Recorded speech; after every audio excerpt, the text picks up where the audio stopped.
this is an iHeart podcast. Guaranteed human. According to official data from the United Kingdom Office for National Statistics, the most popular name in England and Wales this year is Mohamed, again, for the third straight year. Well, Reverend Chris Wickland from the Confessing Anglican Church joins us now. My friend, what did you think about this? If I'm honest with you, it didn't really surprise me. This has been an ongoing issue. There's been new statistics that have just come out recently that there are now hotspots in Britain where English is now considered the second language with children in schools. And there are some schools where it's over 50% of the students speak English as a second language. So we know that this immigration issue is ongoing. Basically, the rise of Islam in Great Britain is growing and growing. You're listening to the 47 Morning Update with Ben Ferguson. Good Thursday morning. It's so nice to have you with us on the 47 Morning Update, and we've got two big stories for you. After months of Democrats trying to undermine the SAVE Act, new polling data shows it's not working. And right now, there is still a massive majority of Americans that support the SAVE Act. So can it get done before November? We break it down for you. Also, Democrats had massive defeats by the socialists and communists and Marxist candidates that ran against the, quote, establishment Democratic Party. So how much money did they waste trying to save the establishment candidates? It is staggering. And what does it mean now? Well, the Democratic Party is dead, and the Marxists, they've taken over. It's the 47 Morning Update, and it starts right now. Story number one. So let's start with the SAVE Act. You know, where you have to show an ID to actually vote in an election in this country, a federal election. It's a pretty obvious idea that makes a lot of sense. Why is it that Congress is still refusing to act? Well, there are many that are actually trying to undermine the SAVE Act, hoping that the majority of Americans will disappear from supporting it so then they don't actually have to do anything with it. We've got new polling data that has just come out, and here is what the American people are saying. And, well, get ready, because I promise you, Washington's still going to try to not listen to you. Yet again, a majority of American voters continue to support the SAVE Act.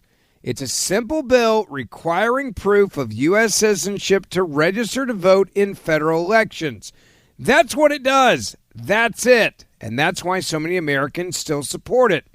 Now, after months of those on the left trying to destroy the SAVE Act, tear it down, say it's racist or bigoted, or it's trying to suppress minority voters, however they want to describe it, guess what? The American people still are not falling for it. According to a new Rasmussen survey, 62% of likely voters support the SAVE Act, including 46% who strongly support it, while 33% oppose the bill and 22% strongly oppose. Rasmussen says support levels have changed little since May, meaning that the attacks in May, June, July, and now we're in August, they are not landing that punch with voters. The American people believe that you should be a U.S. citizen to vote, and you should have to prove that you're a United States citizen to register to vote. And nothing that they've done so far has been able to turn the tide. Now, the bill, also known as the Safeguard American Voter Eligibility Act, has already passed the House, but is not advanced in the Senate, even with Republicans in charge. Support split sharply, by the way, along party lines, the polling data shows. 84% of Republicans back this bill, 45% of Democrats, and here's the most interesting, almost 60% of independent voters say you should not be able to register to vote in a U.S. election without showing proof of citizenship. Yeah, that's a big, big number. Now, support also varies by pass vote. 88% of those who voted for Donald Trump in 2024, for example, they backed the SAVE Act. No surprise there. 53% of Kamala Harris voters opposed it. Again, no surprise there. But the poll reveals a high level of agreement on citizenship requirements for voting. And that's the part that Washington should listen to the most. 82% of voters said only U.S. citizens should be allowed to vote in U.S. elections. I'll say that again. 82% of voters say only United States citizens should be allowed to vote in our U.S. elections. Now, including majorities across every party and racial group surveyed as well. I'll give you these numbers. 89% of Republicans, 77% of Democrats, 79% of independents, 87% of white voters, 67% of black voters, 74% of Hispanic voters, and 75% of other minority voters. Now, what is the big takeaway there? Well, the race baiting is not working. Among minorities, the overwhelming almost 8 out of 10 say they support having to show that they are an American citizen to vote in our elections. Think about that, because the Democrats, to try to undermine the SAVE Act, have said it's racist to ask a minority to show that they are a citizen of this country. In fact, more than half of voters, 56%, said it is at least somewhat likely that non-citizens are illegally registered to vote in their state, including 33% who said it's very likely. Now, among that group, 92% want the Senate to pass the SAVE Act. 75% of Republicans consider it at least somewhat likely, compared with 44% of Democrats and 53% of independents that believe that illegal immigrants are voting in our elections.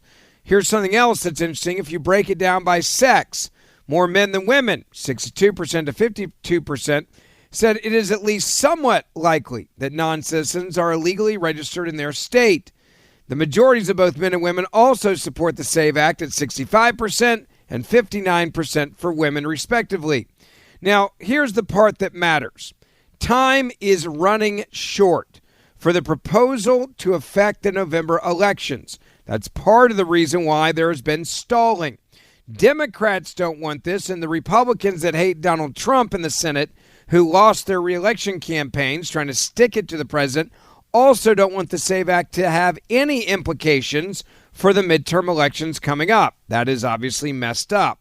Senator Rick Scott, Republican from Florida, told Newsmax on Tuesday that Senate Republicans can still pass core pieces of the SAVE Act before the November midterms. Scott also urged the Republicans to force final congressional approval of the legislation requiring voter identification and proof of citizenship through either budget reconciliation or a talking filibuster. I've been an advocate for that for quite some time. He also went on to say that Senate Republicans should not allow the measure to languish as the chamber prepares for its August recess. Scott's push comes as the bill is again stalled in the Senate, where Republicans are in charge. Despite 2 years of House-passed versions and backing from President Donald Trump. Now, this polling data shows us one thing. No matter how much you try to undermine and slander the simple idea of having to be a U.S. citizen and showing proof that you're a citizen to register to vote in this country, well, the American people, they still want the SAVE Act at an overwhelmingly large number. This is bipartisan. And the question now is, why on earth are the Republicans in the Senate not moving this forward? The answer, unfortunately, is sad.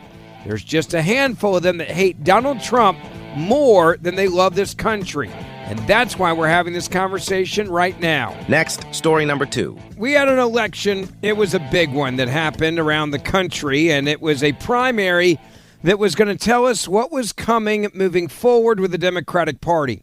Well, the Democratic Party, my friends, it is dead. They have been taken over by the communists, socialists, Marxists. Some call them the DSA, the Democratic Socialists of America. But to be clear, they're not socialists, they're communists, they are Marxists. And now we know how much the Democratic Party was afraid of them. We now have learned that the establishment Democrats spent more than $63.9 million trying to take down Mohamed Abdul el-Sayed. Yes, the radical extremist Marxists of the Democratic Party. The Democrats in Washington spent over $60 million in support of Representative Haley Stevens and her bid for the U.S. Michigan Senate nomination in the Democratic Party, and it still wasn't enough. Now, the takeaway is this. The Democratic Party is dead. They have completely been overrun by the Marxists, socialists, and the communists. And this primary picking is getting worse, not better, for Democratic candidates, even those that were extreme progressives. They have been replaced by the radical Marxists, the communists, who are saying that America is evil, that America is a place that should not be celebrated, that America is a country that needs to, in essence, be overthrown from within. The candidates that are winning the primaries now are the ones that say get rid of the Supreme Court, or get rid of the presidency, or get rid of Congress. Certainly they're in favor of getting rid of law and order. Now, this radical agenda of Abdul el-Sayed and many others are seeing a record amount of outside spending coming in to try to stop them. And it is not working at all. And that's why Democrats are freaking out. Now, Stevens has seen a majority of ad support targeting the primary, 63.9 million. 78% of all spending targeting the primary went towards supporting Haley Stevens against el-Sayed. He has seen 7.5 million in ad support. That is nothing compared to the $63.9 million that was spent to support Stevens. This is truly incredible. Now, the pro-Israel organization AIPAC spent the most of any group backing Stevens, with more than $30 million in spending over the past year. That funding came via United Democracy Project, doubling the amount it spent to defeat former Democratic Representative Jamal Bowman of New York in 2024, just to put it in perspective. Now, Stevens' bid was heavily supported also by the leadership of the Democratic Party. That's the second takeaway. The Senate Minority Leader Chuck Schumer, for example, was all in. The New York Times wrote in June that Schumer had asked party donors to support Stevens heavily, calling her the, quote, strongest candidate, and spawned efforts giving her a sizable edge from big spending Democratic donors. Well, in spite of the record spending, Stevens could not match el-Sayed on the campaign trail and what he was selling.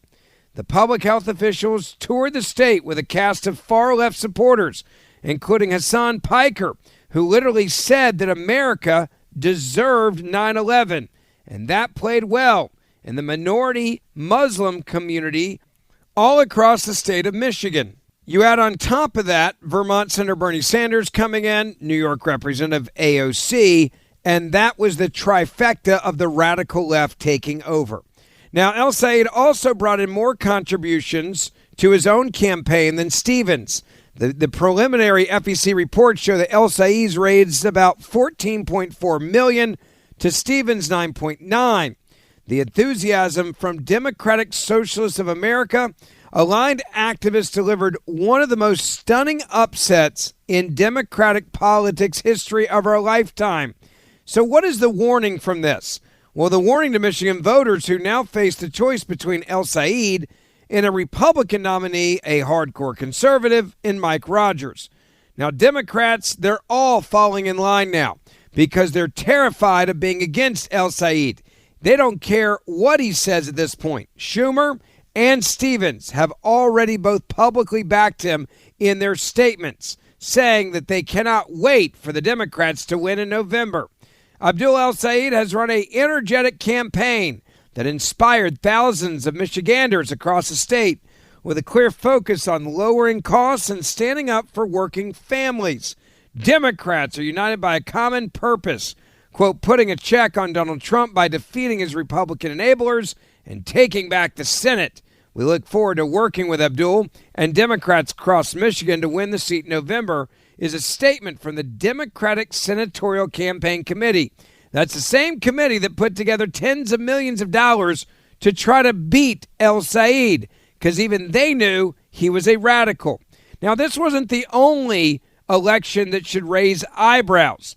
Representative Shri Thanadar also lost the Michigan primary to a socialist state lawmaker. Now, Shri lost this primary race in an even more progressive foe that said, oh no, I'm crazier than you are. You may remember Shri from TV. This is one of the most crazy elected Democrats in America. But the Democratic Socialists found someone even more progressive.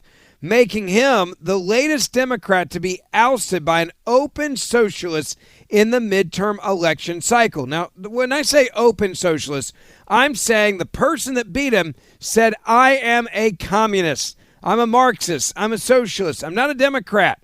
And the Indian-born congressman lost to the Detroit native Donovan McKinney, a state representative in Michigan's House of Representatives, a member of the Democratic Socialists of America, DSA, and McKinney won by 51.9% of the vote over the incumbent at 48.1%, with the race being called by the AP Wednesday morning. Now, Thanedar was endorsed by the U.S. House Minority Leader Hakeem Jeffries, another radical, and the Congressional Progressive Caucus. Yeah, this guy was crazy. McKinney, however, won support of the well-known socialist lawmaker Bernie Sanders and squad members Rashida Tlaib, Ilham Omar, and AOC. Now, McKinney also secured endorsements from other members of the Congressional Black Caucus, with Omar and Presley both part of that. So what is the takeaway? It is this. The Democratic Party has lost total control of their party. They are now being run by the socialists, the Marxists, and the communists. And get ready, America, because many of these people I'm talking about now are going to actually be in Congress casting votes to destroy America. And that's why we all need to be paying attention to this. Thank you for listening to the 47 Morning Update with Ben Ferguson. Please make sure you hit subscribe wherever you're listening to this podcast right now. And for more in-depth news, also subscribe to the Ben Ferguson podcast, and we will see you back here tomorrow.